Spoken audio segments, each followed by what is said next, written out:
Last time on Wild Child, we finally made our way through the Canso Canal in Nova Scotia. That means there's no longer any bridges, locks, or canals standing between us and the Caribbean. We motored into the anchorage in Port Hawkesbury and set the hook for the night. You're on. Good morning, honey. Good morning, Torbay. Yesterday we had a fabulous day of sailing, like a lovely day of sailing, which is so rare for us. It makes us remember why we love sailing. We made it really far. We made like 56 miles or something, all the way to Port Hawkesbury in Nova Scotia. So this morning we woke up. It wasn't a great night because we were, I don't know, not in a perfect anchorage, but not a bad anchorage. And I kept waking up to check the cell phone for position. So it was a little bit of a slow start this morning. You know, I got up around 7:30. We had some chocolate milk. The sun is shining. The wind conditions are good. Right now we're 12 over 5.6. We're on a run, a port tack run. We actually had lifted anchor and we've begun sailing at 8:30 in the morning. It's Monday, September 24th. It looks like a good day. We're going to make it out to the south side of the Atlantic Ocean now, on the other side of Nova Scotia. Again, these are new waters, so sailing conditions are different, and we have to learn new waters. The coastline will be very scraggly, with lots of cliffs and underwater islands and rocks popping up, and very jagged. But hopefully it also means there's lots of places to hide, to tuck in behind an island and hide. We'll see as we go.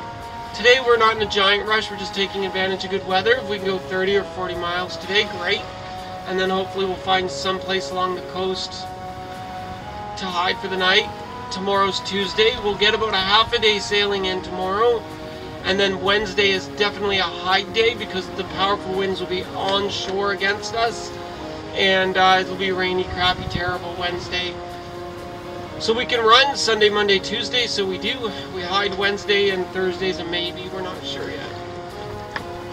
Which boat did we see there, the catch? Oh, the HMCS Ariel warship, the Canadian Navy's old-fashioned warship, floating museum warship, just came through the Canso lock this morning, and I thought we'd be racing her today, but she has no sails up, she's under motor, she's motoring at 10 knots, I don't even know if the thing does sail.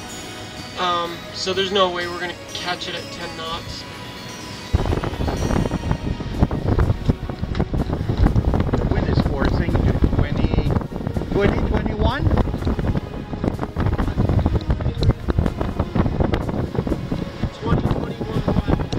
Not of wind? No, 16. Need a white cap, 16 knot of wind. Waiting to turn on the green buoy to change the direction, so we're going to run. In any story, there comes a point where they change the chapter. We didn't realize it at the time, but our sailing chapter really changed here. Our experience went sort of downhill from here. The ocean was a completely different place. You can see there we're sailing in sunny skies and calm seas. We've got full Jenny, so full main. Angle, basically. We very seldom even reefed the main. We never needed to. We very seldom saw more than 20 knots of wind. On the southern shores of Nova Scotia in September, October, don't take any chance. We seldom saw less than 20 knots of wind. When we first came around into this, out of the Canso Strait, out of Torbay, we were not expecting 25 knots of wind, and we weren't really prepared for it. It's a much more intense type of sailing, and we weren't really expecting it. Before turning the point to be exposed to the Atlantic Ocean, it's 16 miles now, it's maybe less, but it will be a different feeling. It's apprehension, you don't know the wave, and now the only thing separate us, it's the Europe after, so the wind have time to pick up. So it's a new feeling, and you need to pay attention. Are you scared? Not scared, but you're wondering how it will look like. Is it going to be different? And most of the time we're surprised. Now it's being reached. The wind is picking up at 19 knots. So it's about 19 knots. So we're going 20 over 7.7, almost 8. So on the beam. So it's a steady. We just passed the buoy, the red buoy. Everything is fine. Depth is 156 feet. So the wind is picking up. Now this is for you sailors out there. Use your expert eye and look at the water. What is the water telling you about the wind direction? Look at the way the wind is pushing on the water. You can see that we're running and we've got the wind behind. The wind had come up to 18, 19, 20 knots. But you don't notice it so much when you're running with it. We were still in the enclosure of the Torbay Bay, so there wasn't a lot of fetch. But pretty soon we're going to come out and have to turn right around the red buoy and begin sailing along the southern shore of Nova Scotia heading west. When we turn right, this 20 knots of wind will now be on the beam, on the starboard beam. And we still have full sails up because we're running. Beautiful day, wind is great, as you can see. And this is it when we round this corner about 7 miles from shore to get out from the scraggly rocks. This is where this entire adventure changes its tone. Oh my god. It's so different, right? I'm afraid. Like, I am filled with nervousness and anxiety and fear. We came out of the cancel straight, I don't know, an hour ago. I was down below. Michelle calls me up to the helm to help him jibe around the mark. We're on the south shore of Nova Scotia, and this is very different water. Like, she's big. Like, there are just waves crashing, either whitecapping, foaming beside us, coming up as high as the rail. You hear the water like a cascading fall. Like, this is not like a little sporty lake. This isn't a protected little channel. This is where 20-foot waves sink fucking giant boats.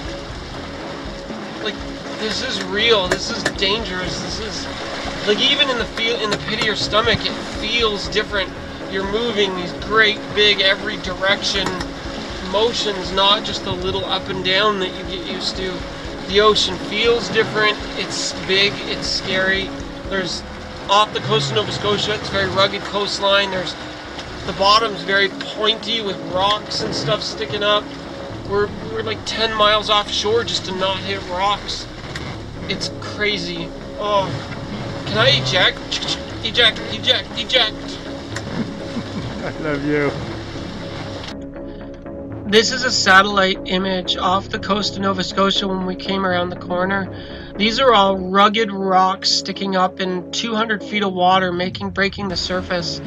If you could imagine that, then that means that the land under the ground underneath the ocean isn't smooth, flat, calm, sandy beach.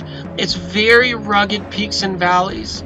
This affects the waves by pushing them up in random places, causing them to swell and break in places you wouldn't expect.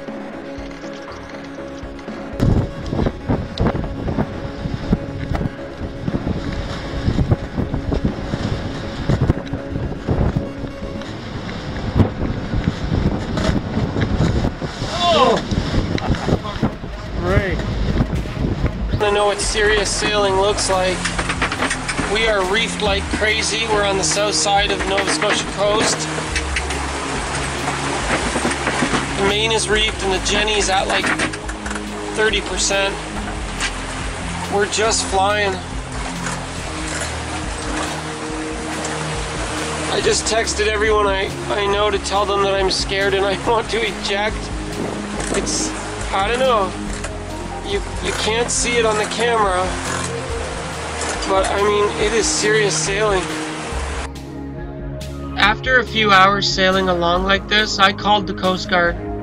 I began to realize that we had a problem. We had 20 to 25 knots of wind coming from the exact direction where we needed to go to get into Torbay, which was the nearest safe harbor to anchor for the night. Our little, 40 horsepower Volkswagen Rabbit engine with a folding prop was not designed to push into 3-foot waves and 25 knots of wind head on. I began to wonder, I don't think we can get in. I think we're going to get trapped out here. I called the Coast Guard because I wanted a babysitter. I began to realize that if this goes bad and we fail to get in, this is going to go bad in a hurry. I want somebody to know where we are.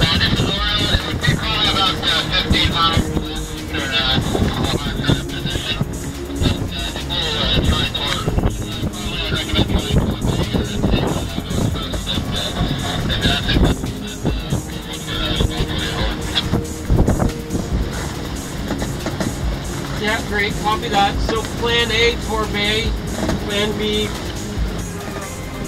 The Canadian Naval Training Ship HMCS Ariel was about 8 miles ahead when they heard our conversation with the Coast Guard. Those fabulous human beings decided to turn around and come help us. As we got closer to shore, there'd be less wind, not more wind. Our engine really wasn't made to motor against 20 knots of wind and 2-foot chop like this. You can see this is Torbay.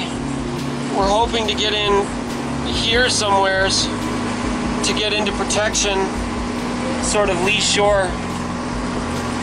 When we first turned north to motor in and drop the sails, we had come to a standstill, being pounded back by the waves.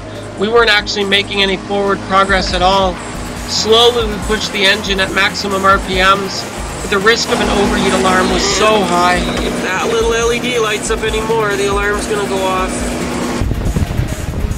Lieutenant Commander Drew on the Ariel decided to lead us in, using the bulk of his boat to sort of smash down the waves to make it easier for us to get in. It took over 2 hours to go 4 miles to get into the bay. Running the engine at full RPMs near the red line for so long, there was such a risk of complete engine failure. Lieutenant Commander Drew decided to send over Mark on the skiff to prepare to rig our boat for a tow in the event that the engine should fail. The professionalism of these men from the Canadian Navy was awe-inspiring. When we reached far enough inland that we were able to make the turn to port and be sideways to the wind and the waves were calmer and it looked like we would be safe, Mark returned back to his boat. We made it in under our own power by the grace of God and how fabulous WildChild is, but we were so close to an overheat alarm and losing the engine, and if we did out there when it was rough, it would have been bad. Turns to his ship. Conditions are calmer here in Torbay. The wind is 15 knots, we're moving at 3. The wind angle's at 75, so we're not pounding into it. And the ever so dreadful glowing red overheat light is less bright than it was before because with the wind on the side, we were able to bring our RPMs down below 2,000 and calm the engine down.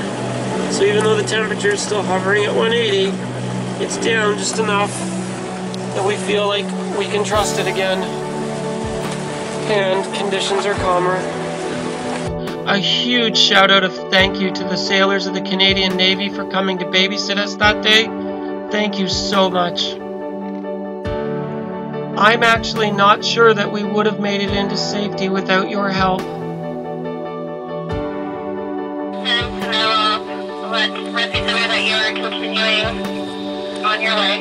So this is where we originally dropped the anchor, swung to there, bared down on it, dragged, thought okay, stopped, bared down on it again, dragged, thought oh crap, that sucks, so kept bearing down and dragging. It would hook and release. Then we thought okay, we finally got it, bore down on it, it dragged again. Here at this point we were able to bear down pretty hard. Like I really gave her good sort of around here, and we feel like it finally bit into the rocks. It's a rocky bottom, but I think we're safe.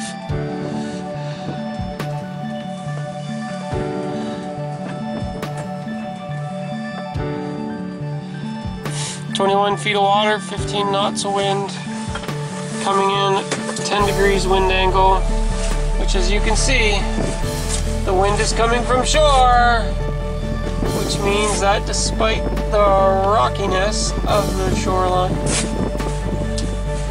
The good news is the day ended well, but it ended in a way that we just never expected when we woke up that morning. And the rockiness of the bottom, we made it safely to anchor.